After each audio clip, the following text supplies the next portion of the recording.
प्रिय छात्रों नमस्कार। एनसीईआरटी गणित कक्षा 11वीं में आपका स्वागत है। इसी क्रम में आज हम प्रश्नावली 5B का प्रश्न क्रमांक 9 सॉल्व कर रहे हैं, जिसमें हमारा दिया गया है निम्नलिखित के गुणात्मक प्रतिलोम ज्ञात कीजिए। तो हमें इसके गुणात्मक प्रतिलोम ज्ञात करना है, और इससे पहले हमने जो प्रश्न किया था उसमें हमें योगात्मक प्रतिलोम ज्ञात करना था। तो हमें इसका गुणात्मक प्रतिलोम ज्ञात करना है। तो योगात्मक प्रतिलोम में क्या होता था, चलिए रफ में समझ लेते हैं। तो योगात्मक प्रतिलोम में अगर 2 - 3i है तो इसका योगात्मक प्रतिलोम क्या आप बता सकते हैं? तो आंसर है इसमें साइन चेंज होता था, मतलब योगात्मक प्रतिलोम का मतलब होता है उल्टा। तो अगर माइनस है तो 2 + 3i हो जाएगा, और अगर प्लस है तो माइनस हो जाएगा। ये होता है योगात्मक प्रतिलोम। और अब हम देखेंगे गुणात्मक प्रतिलोम। तो गुणात्मक प्रतिलोम में क्या होगा? तो आंसर है गुणात्मक प्रतिलोम का मतलब होता है कि अगर हम आपसे पूछें कि 2 का गुणात्मक प्रतिलोम बताइए, तो क्या आप बता सकते हैं? तो हम बता रहे हैं 2 का गुणात्मक प्रतिलोम होगा 1/2। 1/2। अब आप सोच रहे होंगे कि ये कैसे होगा। तो जब हम इस वाले 2 का गुणा इस 1/2 में करेंगे तो इसका मान हमें 1 प्राप्त होगा। देखिए कैसे, अगर हम 2 का गुणा 1/2 में करेंगे तो 2 से 2 ये कैंसिल हो जाएगा और बराबर 1 ही आ जाएगा। 2 से 2 ये कैंसिल हो जाएगा, ये 1 हो जाएगा। 1 का गुणा 1 में करेंगे तो ये 1 ही आ जाएगा। तो गुणात्मक प्रतिलोम का मतलब ये होता है कि उसे हम बटे में लिखेंगे और उसका आंसर 1 ही आना चाहिए। अब ऐसे ही हमारा पहला प्रश्न दिया गया है 2 + 3i। तो 2 + 3i का जब हम गुणात्मक प्रतिलोम ज्ञात करेंगे तो इसके हम बटे में गुणा लगा देंगे, मतलब अब हम इसके बटे में 1/2 लिख देंगे। तो 2 + 3i। अब 2 + 3i और 2 + 3i ये कैंसिल हो जाएंगे दोनों, तो इसका मान हम कितना 1 प्राप्त हो जाएगा। तो अब आप गुणात्मक प्रतिलोम समझ गए होंगे कि जो संख्या दी जाती है हमें उसके बटे में मानना होता है। और योगात्मक प्रतिलोम में क्या होता था, उसमें हमें साइन यानी कि चिन्ह चेंज करने होते थे। अगर योगात्मक प्रतिलोम का होता है जस्ट उल्टा, क्योंकि अगर माइनस में था तो हमने प्लस में किया, और अब गुणात्मक प्रतिलोम में लिखना है हमें बटे में।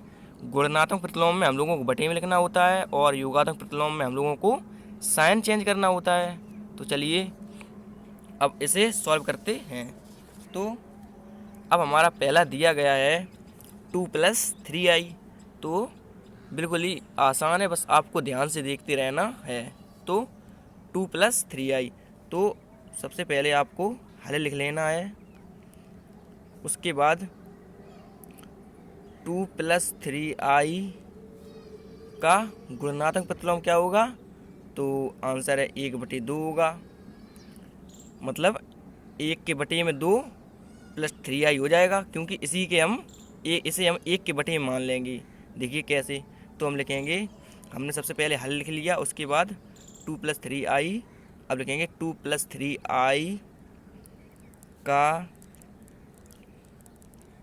गुणात्मक प्रतिलोम। तो क्या हो जाएगा, बराबर लगा देना है। उसके बाद अब 1 के बटे में आपको यही लिख देना है 2 + 3i, क्योंकि हमने अभी बताया था कि जब हम इसका गुणा इसमें करेंगे तो हमें उसका आंसर कितना आएगा, तो आंसर है 1 आएगा। अब ये आपको 1/2 + 3i है, इसे आपको अब सॉल्व कर लेना है। देखिए कैसे, तो सबसे पहले हम इसे एक बार और लिख दे रहे हैं 1/2 + 3i, ये मैंने लिख दिया। अब आपको इसका हर परमीकरण कर देना है। तो हर परमीकरण आप जानते ही होंगे कि कैसे किया जाता है। तो अगर नीचे प्लस वाली संख्या है तो हमें गुणा लगा के इसी पूरी संख्या को केवल इसमें माइनस लगा देना है और ऊपर नीचे गुणा कर देना है। देखिए कैसे, तो हम लिखेंगे हर परमीकरण करने पर। तो हम लिख देंगे हर परमीकरण करने पर। तो चलिए इसका हर परमीकरण कर देते हैं। तो हम ऊपर ही के दे रहे हैं, आपको ध्यान से देखना है। चलिए नीचे कर देते हैं 1/2 + 3i। अब गुणा लगाना है। उसके बाद ये साइन आपको ध्यान में नहीं देना है। अब मैंने क्या किया, 1/2 + 3i ज्यों का त्यों। अब गुणा लगाया, हर परमीकरण करना है तो हमने गुणा लगा दी। अब हमने अभी बताया था कि अगर प्लस है तो माइनस की संख्या बना के ऊपर नीचे गुणा करना है, और अगर माइनस है तो प्लस की संख्या बना के ऊपर नीचे गुणा करना है। तो देखिए कैसे कि 2 + 3i, तो हम लिखेंगे 2 माइनस की बना देंगे 3i ज्यों का त्यों। अब जितना जैसा ऊपर करेंगे वैसा ही नीचे भी गुणा करना है, तो हम नीचे भी 2 - 3i ज्यों का त्यों। अब चूंकि ये गुणाम है, ऊपर का ऊपर नीचे का नीचे कर देंगे गुणाम, तो जब ऊपर करेंगे तो ये हो जाएगा 2 - 3i बटे। अब नीचे आप देख सकते हैं कि एक कोष्टक में a+b या दूसरे कोष्टक में a-b है। एक कोष्टक में a+b और दूसरे कोष्टक में a-b, या आप इसका गुणा कर सकते हैं। तो इसमें हम वर्गांतर लगा दे रहे हैं। तो वर्गांतर हमारा होता है एक कोष्टक में a+b और दूसरे कोष्टक में a-b। तो ये हमारा किसका वर्गांतर होता है, a² - b²। आप देख सकते हैं फॉर्मूले में ये हमारा होता है a² - b²।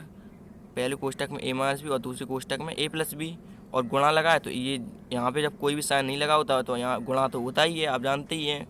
तो a², यानी कि हमें यहाँ पे लिखेंगे 2 का वर्ग। तो 2 का वर्ग ज्यों का त्यों। अब माइनस फॉर्मूले में है तो माइनस लगा दिया।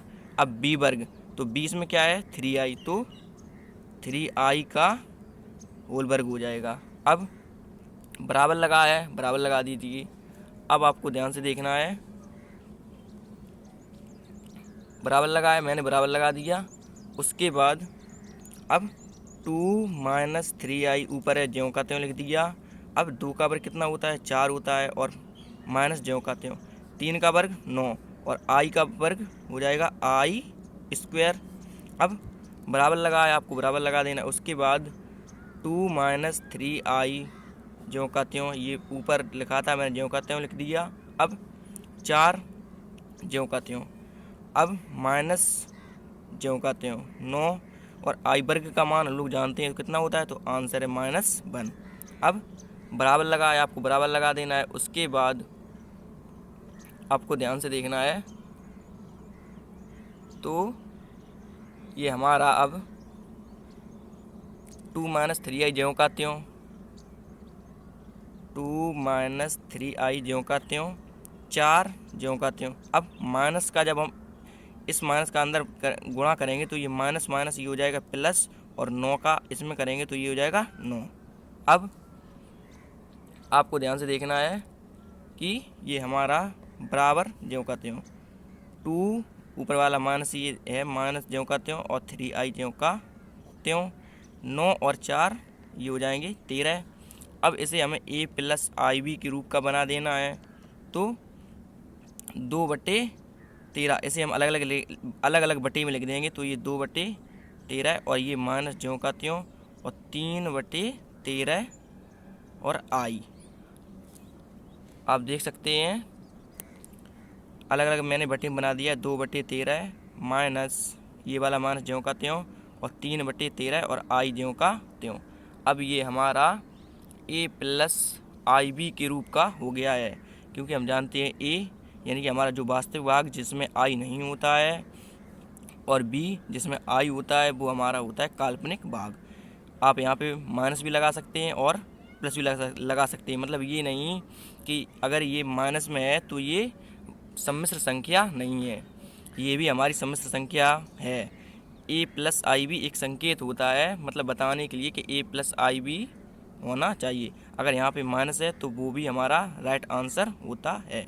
ये हमारी एक सम्मिश्र संख्या है। सम्मिश्र संख्या का मतलब एक भाग वास्तविक होना चाहिए और दूसरा भाग काल्पनिक होना चाहिए। तो इसमें a हमारा ये वास्तविक भाग है जिसमें i नहीं है, और b बी हमारा ये वाला भाग हो गया जिसके साथ में आई है, ये हमारा काल्पनिक भाग हो गया। तो ये हमारी अब एक सम्मिश्र संख्या बन जाती है। चलिए इसका दूसरा पार्ट देख लेते हैं।